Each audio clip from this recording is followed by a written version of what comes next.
नमस्कार, खबरें दनादन में आप सबका बहुत बहुत स्वागत है। मैं हूं आपके साथ मोनिका सिंह राणा। फटाफट अंदाज में खबरों पर नजर डालते हैं। त्रिपुरा विधानसभा की 59 सीटों के लिए आज वोट डाले जा रहे हैं। वोटिंग सुबह 7 बजे से शुरू हो चुकी है। शाम 4 बजे तक वोटिंग होगी। इसके लिए 3214 पोलिंग बूथ बनाए गए हैं, जिसमें 47 पोलिंग बूथ पर सिर्फ महिलाएं अधिकारी तैनात की गई हैं। पीएम मोदी आज नवी मुंबई में इंटरनेशनल एयरपोर्ट की नींव रखेंगे। साथ ही मैग्नेटिक महाराष्ट्र कन्वर्जेंस 2018 समेत कई कार्यक्रमों में शिरकत करेंगे। राज्यपाल विद्यासागर राव, सीएम फडणवीस की मौजूदगी में पीएम कई कंपनी के सीईओज के साथ चाय पर चर्चा भी करने वाले हैं। आज से बीजेपी ऑफिस का पता बदलने वाला है। अब तक 11 अशोक रोड पर बीजेपी का केंद्रीय कार्यालय था, जो अब बदलकर 6 दीनदयाल उपाध्याय मार्ग हो जाएगा। बीजेपी का दफ्तर बहुमंजिली इमारत में है। पीएम नरेंद्र मोदी इसका उद्घाटन करेंगे।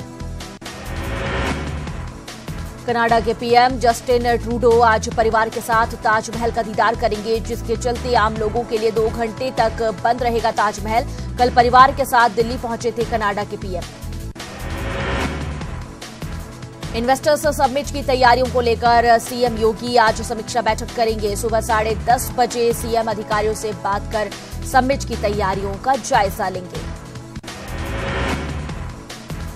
बजट को लेकर जनता के बीच जाएगी बीजेपी। कार्यकर्ताओं के साथ बैठक कर बजट की बारीकी बताएंगे पार्टी के पदाधिकारी। जनता के बीच बजट का फायदा गिनाएंगे कार्यकर्ता। सपा अध्यक्ष अखिलेश यादव भी आज 11:30 बजे प्रेस कॉन्फ्रेंस करेंगे। कल अखिलेश यादव ने फूलपुर और गोरखपुर उपचुनाव को लेकर बयान देकर बैलेट पेपर से चुनाव कराने की मांग की थी। कानपुर में बिजनेसमैन विक्रम कोठारी ने सरकारी बैंकों को चूना लगाया है। व्यापारी 4000 करोड़ का लोन लेकर फरार हो गया।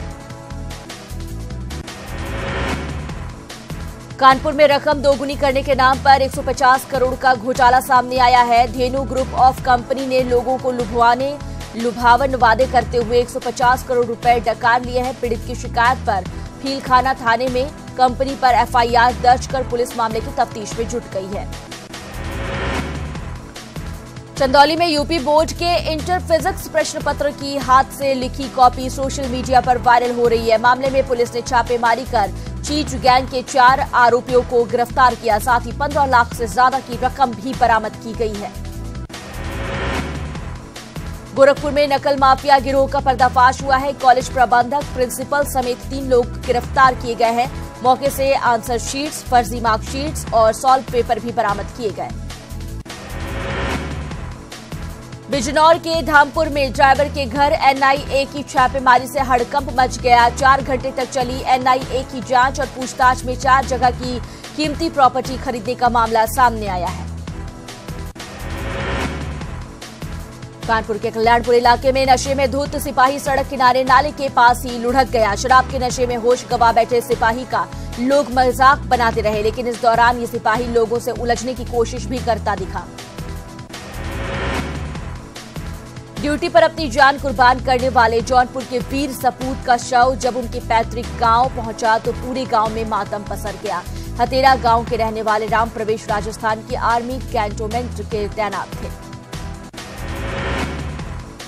इलाहाबाद की फूलपुर लोकसभा सीट पर होने वाले उपचुनाव में नामांकन के 5वें दिन भी नामांकन कराने की गति धीमी रही। 5वें दिन भी सिर्फ 2 ही निर्दलीय उम्मीदवारों ने नामांकन पत्र भरकर दाखिला किया। गोरखपुर लोकसभा उपचुनाव के लिए प्रत्याशी घोषित होने के बाद एयरपोर्ट पहुंची डॉक्टर सुनिश्चिता करीम का कांग्रेसियों ने फूल मालाओं से जोरदार स्वागत किया। मथुरा पहुंचे प्रदेश के ऊर्जा मंत्री श्रीकांत शर्मा ने पीडब्ल्यूडी गेस्ट हाउस में अधिकारियों के साथ विकास कार्यों को लेकर बैठक की। बैठक में मंत्री ने अफसरों को विकास कार्यों में लापरवाही न करने के निर्देश के साथ ही लापरवाही मिलने पर सख्त कार्रवाई की चेतावनी दी है। मथुरा पहुंचे श्रीकांत शर्मा ने कपिल सिब्बल के बयान पर पलटवार करते हुए कहा कि कांग्रेस चोरों की सरगना है।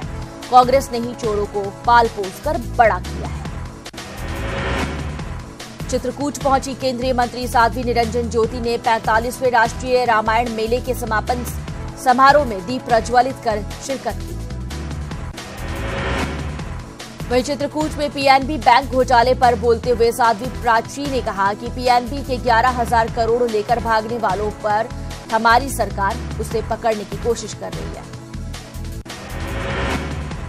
साथ ही साध्वी निरंजन ज्योति ने पूर्व की अखिलेश सरकार पर जमकर हमला बोलते हुए कहा कि अखिलेश भी लघु और सीमांत किसानों का कर्ज माफ कर सकते थे, मगर अखिलेश ने बिंदकी के 27 ऐसे लोगों का कर्ज माफ किया जिनके पास खेती भी नहीं थी और जो वहां के निवासी भी नहीं थे।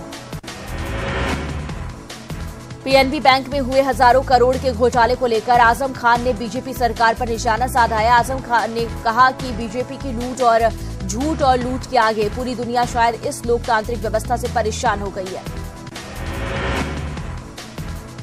मशहूर फिल्म निर्माता और निर्देशक विशाल भारद्वाज लखनऊ विश्वविद्यालय पहुंचे, जहां उन्होंने छात्रा के पीएचडी वाइवा में शिरकत की। एटा महोत्सव में यश भारती से सम्मानित गजल गायक कमाल खान ने गजलों से महोत्सव में समा बांध दिया, तो वहीं गायिका चित्रा त्रिपाठी ने भी पुराने हिट गानों पर अपनी जादुई आवाज से लोगों को मदहोश कर दिया। नीरव मोदी प्रकरण को लेकर कांग्रेस कार्यकर्ताओं ने कानपुर स्थित पीएनबी की ब्रांच पर विरोध प्रदर्शन किया। प्रदर्शन के दौरान कांग्रेसियों ने केंद्र सरकार पर आरोप लगाते हुए नारेबाजी भी की। गाजियाबाद पुलिस और बीजेपी ने मिलकर मोदी नगर थाने में हवन कर बढ़ते अपराधों की रोकथाम की कामना की है, जो कि आसपास के इलाकों में कौतूहल का विषय बना हुआ है।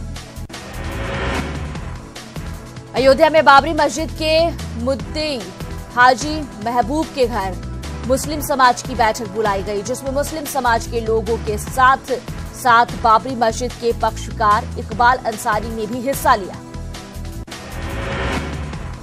बदायूं में अध्यापकों और ग्रामीणों के सहयोग से कई सरकारी स्कूलों की सूरत बदल गई है। आपसी सहयोग से कई सरकारी स्कूल न केवल आदर्श विद्यालय बनने के साथ ही सुविधाओं के मामले में भी कॉन्वेंट स्कूलों को टक्कर दे रहे हैं।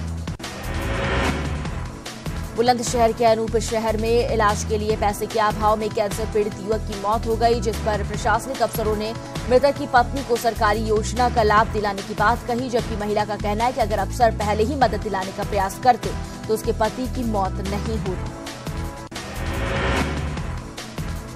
मऊ के घोसी कोतवाली के पास मानव रहित रेलवे क्रॉसिंग बंद किए जाने को लेकर ग्रामीणों ने NH-29 मार्ग पर जाम लगाकर वैकल्पिक मार्ग बनाने की मांग की है। कौशाम्बी के पूरा मुफ्ती क्षेत्र में युवती से गैंगरेप का मामला सामने आया, जहां प्रेमी ने युवती को मिलने के बहाने बुलाकर 3 दोस्तों के साथ मिलकर गैंगरेप किया। पुलिस मुकदमा दर्ज कर सभी आरोपियों की तलाश में जुट गई है। ललितपुर के सदर कोतवाली क्षेत्र में छेड़खानी के विरोध में मां बेटी की पिटाई के मामले में पीड़िता ने आरोपी प्रधान भाई पर जानलेवा धमकी देने का आरोप लगाकर एसपी को प्रार्थना पत्र देकर कार्रवाई की मांग की है। कौशाम्बी के करारी क्षेत्र में घर से भागे प्रेमी युगल ने जहर खा लिया, जिस पर प्रेमी युगल को अस्पताल में भर्ती कराया गया। हालत गंभीर होने पर प्रेमी युगल को इलाहाबाद रेफर कर दिया गया है। एटा में शिक्षा मित्र के फांसी लगाकर आत्महत्या के मामले में शासन ने बीएसए को सस्पेंड कर दिया है। वहीं मामले की जांच के लिए लखनऊ से विशेष सचिव शिक्षा ने बीएसए ऑफिस पहुंचे दस्तावेजों की जांच की है। कानपुर आईआईटी के सुरक्षा गार्डों ने अभियान चलाकर क्रूरतापूर्वक आवारा कुत्तों को पकड़ कैंपस के बाहर निकाला, जिस पर एक छात्र ने सिक्योरिटी एजेंसी पर कल्याणपुर थाने में केस दर्ज करवाया है। मथुरा के मगोरार क्षेत्र के ट्रैक्टर ट्रॉली की टक्कर से परीक्षा देने जा रहे बाइक सवार छात्र की मौके पर मौत हो गई। हादसे में घायल दूसरे छात्र को भरतपुर रेफर किया गया है। नोएडा के एक्सप्रेसवे थाना क्षेत्र में पति से अवैध संबंधों के शक में पति ने पड़ोसी युवक की कल्हाड़ी से काटकर हत्या कर दी और पुलिस शव को पोस्टमार्टम के लिए भेज आरोपी की तलाश में जुटी हुई है।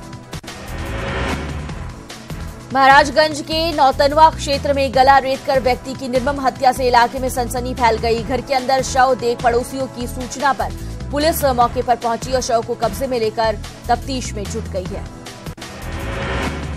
भारत सरकार के सामाजिक न्याय एवं अधिकारिता मंत्रालय के राज्य मंत्री कृष्णपाल गुर्जर ने सीतापुर में आयोजित शिविर में दिव्यांगजनों को सहायक उपकरणों का वितरण किया।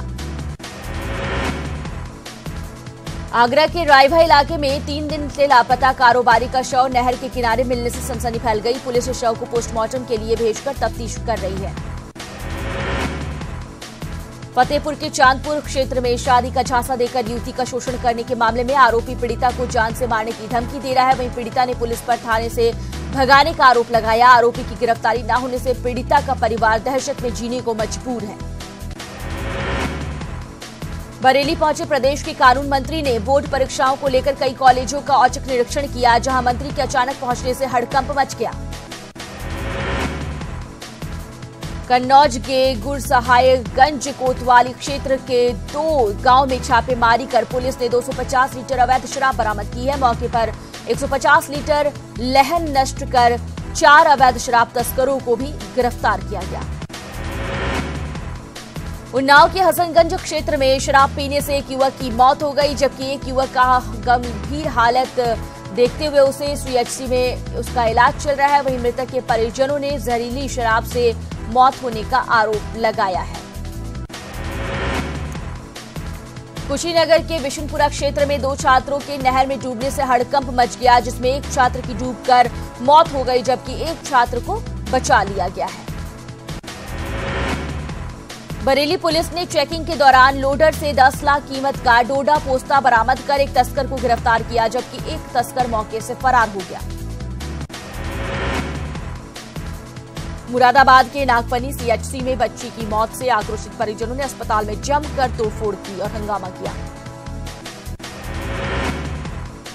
आगरा में बनाए गए 100 से अधिक सार्वजनिक शौचालय विज्ञापनों के पर्दे के आगे छुप गए हैं। विज्ञापन के होर्डिंगों और पर्दों के चलते लोगों को शौचालय की मौजूदगी का पता ही नहीं चल पाता।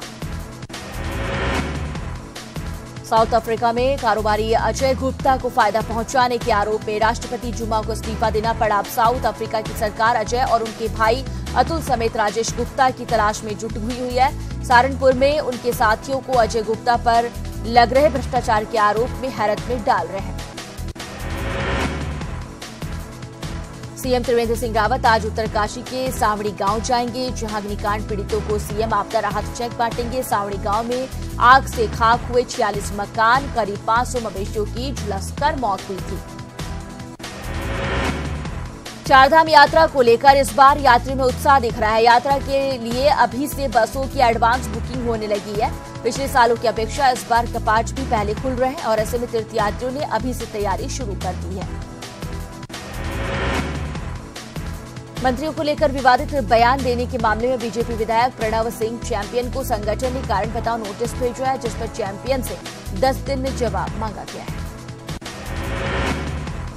गैरसैंण को स्थायी राजधानी बनाने की मांग तेज हो गई है, जिसको लेकर प्रदर्शनों का दौर जारी है, जिसको लेकर देहरादून के गांधी पार्क में लोगों ने मशाल जुलूस निकाला। राजाजी टाइगर रिजर्व से गुजरने वाला रेलवे ट्रैक पर अब तक 24 हाथियों की मौत हो चुकी है, जिसमें कल हुई हाथी की मौत पर रेलवे ने सफाई दी तो पार्क प्रशासन ने रेलवे की सफाई पर सवाल उठाए। नरेंद्र नगर में गहरी खाई में कार गिरने से हादसे में 2 लोगों की मौत हो गई, जबकि 3 लोग गंभीर रूप से घायल हुए, जिन्हें अस्पताल में भर्ती कराया गया है। उत्तराखंड पावर कॉर्पोरेशन लिमिटेड में एक बार फिर घोटाले का मामला सामने आया है। यहां उधम सिंह नगर के जसपुर में बिजली कनेक्शन को लेकर करीब 40 लाख रुपए का गबन हुआ, जिसका खुलासा होने पर 3 कर्मचारियों को सस्पेंड कर दिया गया है।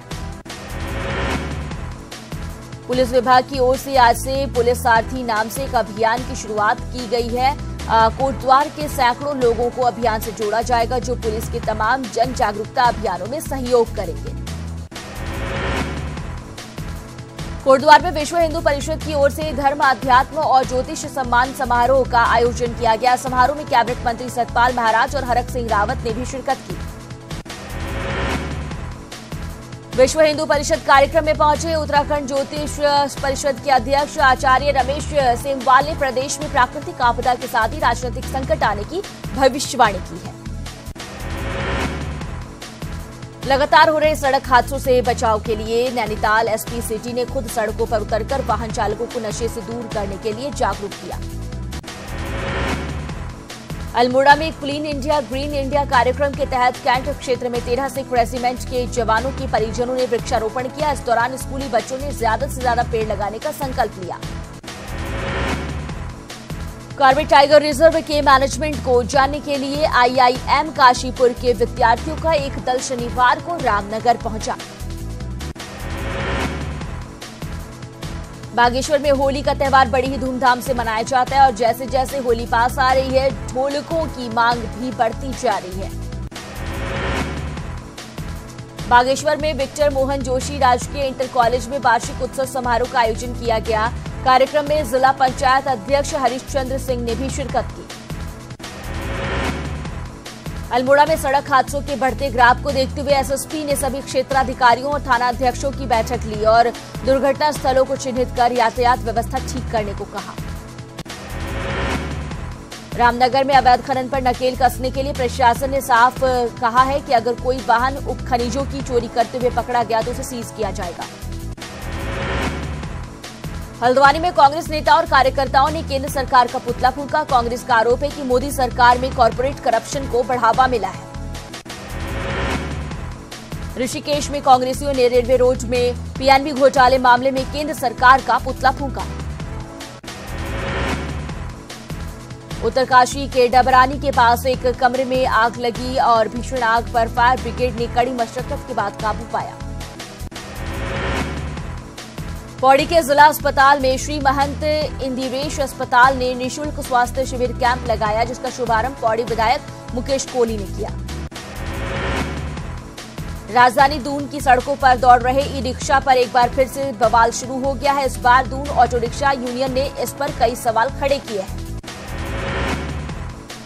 रुद्रपुर कोतवाली पुलिस और एसओजी की संयुक्त टीम में 2 शातिर मोबाइल चोरों को गिरफ्तार कर आरोपियों के पास से चोरी के 35 मोबाइल फोन और एक लैपटॉप बरामद किया गया। नई टिहरी के बौराड़ी और टीन शेड कॉलोनी में आए दिन गुलदार देखे जाने से लोग दिन में भी घरों में कैद हो गए हैं, लेकिन वन विभाग के कान पर जू तक नहीं रेंग रही है। 8 सूत्रीय मांगों को लेकर पिछले 22 दिनों से आंदोलन कर रहे ठेकेदारों ने क्रमिक अनशन शुरू कर दिया है। ठेकेदारों ने सरकार पर अनदेखी करने का आरोप लगाया है। त्रिपुरा के 25 लाख वोटर्स लोकतंत्र के महापर्व में हिस्सा ले रहे हैं, जिसमें 13 लाख पुरुष और 12 लाख महिला मतदाता हैं। इस चुनाव में 47,800 मतदाता पहली बार मतदान में हिस्सा लेने वाले हैं। त्रिपुरा चुनाव में इस बार 307 उम्मीदवार अपनी किस्मत आजमा रहे हैं, जिसमें लेफ्ट और कांग्रेस ने सभी सीटों पर उम्मीदवार उतारे हैं, जबकि बीजेपी ने आईपीएफटी के लिए 9 सीटें छोड़ दी, 51 सीटों पर अपने उम्मीदवार उतारे। सीएम माणिक सरकार के लिए ये चुनाव ऐतिहासिक होने वाला है, जहां उनके सामने धनपुर सीट से बीजेपी और कांग्रेस महिला उम्मीदवारों की चुनौती है। अगर माणिक सरकार फिर सीएम बनते हैं तो ज्योति बसु के रिकॉर्ड की बराबरी कर सकते हैं। नागालैंड चुनाव में बीजेपी के प्रचार अभियान का अगुवाई कर रहे गृह राज्य मंत्री किरेन रिजिजू ने नेटवर्क 18 से बात की और बताया कि नागालैंड में इस बार बीजेपी की सरकार बनेगी। बीजेपी का सिर्फ एक एजेंडा है और वो है विकास। पीएम मोदी आज से 2 दिवसीय कर्नाटक दौरे पर जा रहे हैं। वे आज शाम मैसूर पहुंचेंगे और सोमवार सुबह हासन में भगवान बाहुबली के महामस्तक अभिषेक में हिस्सा लेंगे और मैसूर बेंगलुरु रेलवे इलेक्ट्रिफिकेशन का उद्घाटन करेंगे। साथ ही एक रैली को संबोधित भी करेंगे। बिहार के सीएम नीतीश कुमार आज दिल्ली से जापान के लिए रवाना होंगे, जहां वे 19 से 21 फरवरी तक विकास योजनाओं को देखेंगे। साथ ही मेट्रो परियोजना की जानकारी लेंगे। जापान ने बिहार में ऊर्जा, आधारभूत संरचना, हॉस्पिटैलिटी और पर्यटन क्षेत्र में निवेश को लेकर दिलचस्पी दिखाई है। गाय को राष्ट्रमाता का सम्मान दिलाने को लेकर साधु संत आज दिल्ली के रामलीला मैदान में एक रैली करेंगे। इस रैली का आयोजन भारतीय गौ क्रांति मंच ने किया है।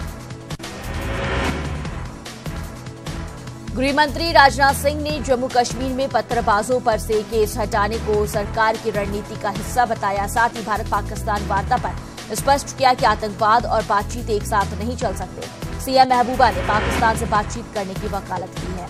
वित्त मंत्री अरुण जेटली आज सऊदी रवाना होंगे। अरुण जेटली यहां 2 दिन के दौरे पर रहेंगे। दिल्ली में उपराष्ट्रपति वेंकैया नायडू ने 8वें थिएटर ओलंपिक 2018 के कार्यक्रम में शिरकत की। ये कार्यक्रम नेशनल ड्रामा स्कूल ने कराया था। इस दौरान कई रंगारंग कार्यक्रम भी हुए। आरएसएस चीफ मोहन भागवत वाराणसी दौरे पर रहेंगे। अपने इस दौरे पे वो संघ समागम कार्यक्रम में शिरकत करेंगे। संघ समागम में कार्यक्रम में संघ के सभी संगठनों को मोहन भागवत संबोधित भी करेंगे। समाजसेवी अन्ना हजारे आज महाराष्ट्र की भिवानी से आंदोलन का शंखनाद करेंगे। इस मौके पर अन्ना किसानों और जवानों की मांगों को लेकर आवाज बुलंद करेंगे। ये आंदोलन जय हिंद मंच के बैनर तले होगा। पीएनबी घोटाले को लेकर कांग्रेस अध्यक्ष राहुल गांधी ने पीएम मोदी पर बड़ा हमला बोला। राहुल ने प्रधानमंत्री से इस घोटाले को लेकर जवाब की मांग की है। राहुल ने कहा कि घोटाला 22,000 करोड़ रुपयों का है और इतना बड़ा घोटाला बगैर किसी बड़ी मिलीभगत के नहीं हो सकता। पीएनबी घोटाले में 3 आरोपियों को कोर्ट ने 14 दिन की सीबीआई रिमांड पर भेज दिया है। इससे पहले पूर्व बैंक अधिकारी गोकुलनाथ शेट्टी समेत 3 लोगों को इस केस में गिरफ्तार किया गया था। वहीं केंद्रीय सतर्कता आयोग ने पीएनबी के एमडी सुनील मेहता और सीबीओ को सोमवार को पेश होने का समय दिया है। वित्त मंत्रालय के अतिरिक्त सचिव को भी सोमवार को सीवीसी के सामने पेश होना है। पीएनबी घोटाले के मुख्य आरोपी नीरव मोदी के कई ठिकानों पर सीबीआई और ईडी ने छापेमारी की। नीरव मोदी के 105 बैंक अकाउंट्स को बंद कर दिया गया। वहीं विदेश में गीतांजलि के आउटलेट्स को बंद करने को कहा गया है। हरियाणा के गुरुग्राम में देश का पहला जीएसटी घोटाला पकड़ा गया है। एक हेयर सैलून के पते पर फर्जी कंपनी के जरिए 50 करोड़ का घोटाला किया गया। पुलिस ने मामला दर्ज कर जांच शुरू कर दी है। इसमें पहले भी आरोपी कंपनी 27 करोड़ का चूना लगा चुकी है। ईरान के राष्ट्रपति हसन रूहानी और पीएम मोदी के बीच डेलीगेशन लेवल की बातचीत हुई। इस मीटिंग के बाद दोनों देशों के बीच सुरक्षा, व्यापार और ऊर्जा समेत 9 करार हुए। ईरान के राष्ट्रपति हसन रूहानी ने राष्ट्रपति भवन में राष्ट्रपति रामनाथ कोविंद से मुलाकात की। इस दौरान पीएम मोदी, उपराष्ट्रपति वेंकैया नायडू मौजूद रहे। कांग्रेस के प्लेनरी सेशन 16 से 18 मार्च तक दिल्ली के इंदिरा गांधी ओपन स्टेडियम में किया जाएगा। दिल्ली एमसीडी चुनाव से ठीक पहले कांग्रेस को छोड़ बीजेपी में जाने वाले अरविंदर सिंह लवली ने घर वापसी की है। दिल्ली कांग्रेस के अध्यक्ष अजय माकन और कांग्रेस नेता रणदीप सुरजेवाला ने लवली को पार्टी ज्वाइन करवाई। आंध्र प्रदेश के सीएम चंद्रबाबू नायडू मोदी सरकार से नाराज नजर आए। गुंटूर में कार्यक्रम के दौरान उन्होंने कहा कि वो दिल्ली 29 बार जा चुके हैं, लेकिन अभी आंध्र प्रदेश के लोगों के साथ न्याय नहीं हो पाया है। दिल्ली मेट्रो पुलिस ने मेट्रो ब्रेव हर्ट नाम से एक कार्यक्रम का आयोजन किया, जिसमें 33 बहादुर यात्रियों को सम्मानित किया गया। मेट्रो पुलिस ने यह सम्मान मेट्रो में अपराध के खिलाफ बहादुरी दिखाने के लिए दिया है। मुंबई एयरपोर्ट पर इंडिगो की देरी की वजह से यात्री भड़क गए। साथ ही यात्रियों ने इंडिगो के कर्मचारियों पर बदसलूकी का आरोप लगाया और देरी के दौरान उनके लिए कोई इंतजाम नहीं करने का भी आरोप लगाया।